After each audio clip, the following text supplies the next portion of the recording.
ஆண்டுகளாக தமிழகத்தில் பள்ளிகளிலும் கல்லூரிகளிலும் சாதி ரீதியான மோதல்களும் சாதி ரீதியான பாகுபாடுகளும் மாணவர்களிடையே நடைபெறுகிறது.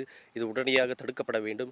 அதற்கு தமிழக அரசானது ஓய்வு பெற்ற உயர்நீதிமன்ற நீதிபதி சந்துரு தலைமையில் ஒரு நபர் ஆணையமானது அமைக்கப்பட்டது. அந்த ஆணையத்தினுடைய பரிந்துரைகளை 2024 ஜூன் மாதத்தில் தமிழக அரசிடம் ஒப்படைத்தது.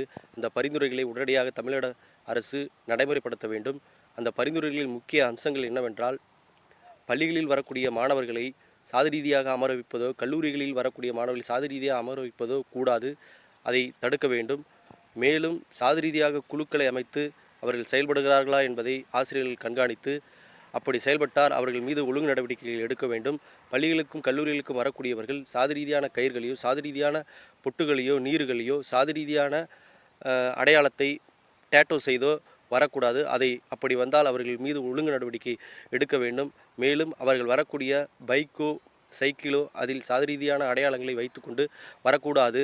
மேலும் மாணவர்கள் தங்கக்கூடிய விடுதிகளின் பெயர்களை ஆதிதிராவிடர் நலப்பள்ளி அல்லது கள்ளர்கள் மறுவாழ்வு மையம் இது போன்ற பெயர்களை நீக்கி பொதுப்படையான ஒரு சமூக நீதி பெயர்களை சூட்ட வேண்டும் என்று அந்த பரிந்துரைகளில் கொடுக்கப்பட்டது. அந்த பரிந்துரைகளை உடனடியாக தமிழக பள்ளிகளிலும் கல்லூரிகளிலும் தமிழக அரசானது நடைமுறைப்படுத்த வேண்டும். அப்படி நடைமுறைப்படுத்தாவிட்டால் இளைய தலைமுறை சாதி ரீதியாக பாழாகிவிடும். இந்த சமூகம் சீர்கெட்டு போய்விடும். எனவே உடனடியாக ஓய்வு பெற்ற நீதிபதி சந்துரு தலைமையிலான ஆணையத்தின் பரிந்துரைகளை உடனடியாக நடைமுறைப்படுத்த வேண்டும் என்று மரம் யூடியூப் சேனல் மூலமாக தெரிவித்துக் கொள்கிறோம்.